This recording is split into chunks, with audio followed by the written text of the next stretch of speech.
পেঁয়াজ রসুন আর টমেটো এটা একটু ভেজে নুন দিয়ে একটু ভেজে নিয়েছি তাড়াতাড়ি নরম হয় বলে। এটা দুটো এলাচ, একটা দারচিনি, একটু দুটো লবঙ্গ দেওয়া আছে।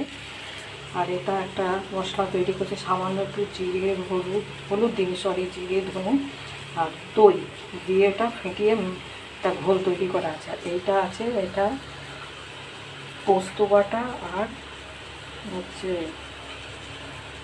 পোস্ত বাটা দিলাম, ভুলে গেলাম। এই সব মশলাগুলো দিয়ে ফুটতে দিয়েছি। এবার আস্তে আস্তে মাছটাকে ছেড়ে দেবো।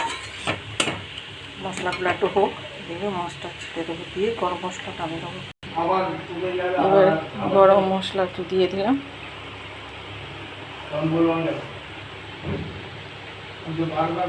এই যে লঙ্কাটা দিয়েছি এটা কিন্তু বড় সিমলা মির্চ, কিন্তু এতে ঝাল আছে অদ্ভুত ধরনের। কিনে এনেছিলাম বড় সিমলা মির্চ, ঝাল আছে একটু, যেন একটাই আধখানা দিয়েছি।